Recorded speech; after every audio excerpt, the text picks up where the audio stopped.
The biggest mistake. Hi, my name's Alex McLeod, and in this video I'm going to teach you what the biggest mistake I see Reiki practitioners making is. Before we begin, I'd like you to know that if you leave any questions in the comment section down below, I'll try to get to it within a day or two. And if you just want to leave a comment, I will definitely read it, probably respond. Yeah, probably.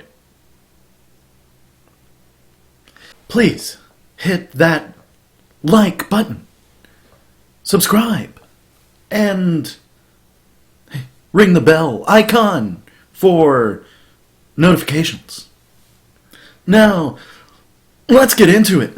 I've seen a lot of certified Reiki practitioners making mistakes, but none of them are nearly as bad for both the practitioner and the client as this one. I've put off saying what the mistake is for probably too long in this video already. So the mistake is trying to force the energy out and into the patient or client or whatever. There are three very, very important reasons why this is such a big mistake. The first is that it can cause damage to the practitioner.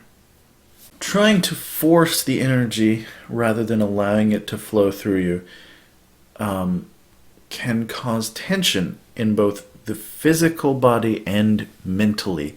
And mental and physical tension are the absolute worst things you can do when you've increased the flow of energy in a person. Or anything for that matter. Because when energy hits tension, it hits it hard, and it doesn't have anywhere to go, so it just kind of damages whatever it hits, basically. Now, once or twice, not a big deal. But if you're a Reiki practitioner and you're doing this at every single session, the damage is going to build up, and it's going to build up, and it's going to build up, and eventually you're going to get sick. Really, really sick. Another reason that attempting to force the energy into a person is bad is because when you do that, you decrease the flow of energy into the person. So, rather than paying for a Reiki treatment, what they're actually paying you for at this point is to stand there and look silly with your hands over them.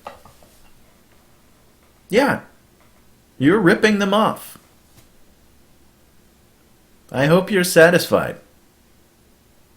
The third and final reason why you should not be attempting to force energy into a client is because when you do this, you are causing your personal energy to mix with the Reiki. Now, that doesn't sound bad, and in some cases it might not be bad, but there is a difference, and a very distinct difference, between personal energy and Reiki. Reiki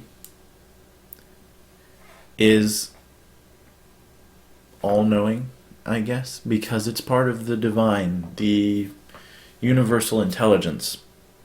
It knows what it's supposed to do. Your personal energy does what you want it to do. That's a big difference. Only a very healthy person should be using their personal energy to do anything with somebody else. Doesn't matter if it's a healing session or not. You should not be using your personal energy on somebody else unless you know exactly what you're doing and you're very, very healthy and you've been refining your personal energy for a very, very long time. The thing about personal energy is that it is not Reiki. Reiki,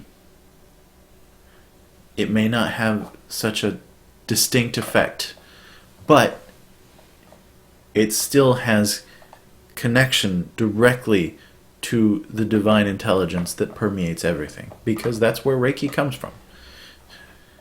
There's no reason to use your personal energy when you have an all-knowing, all-seeing energy flowing through you into the client.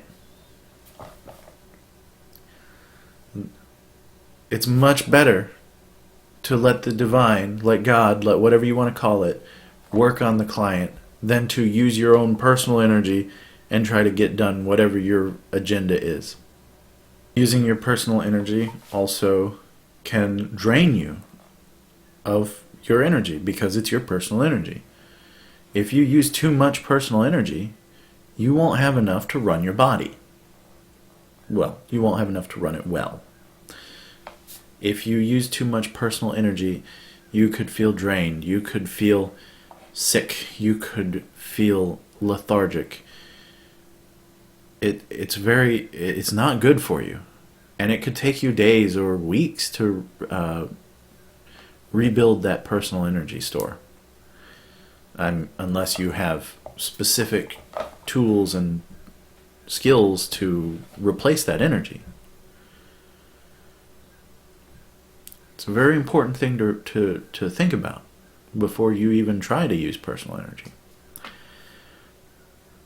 And you need to know exactly what you're doing, because personal energy is going to have a stronger effect per amount of energy.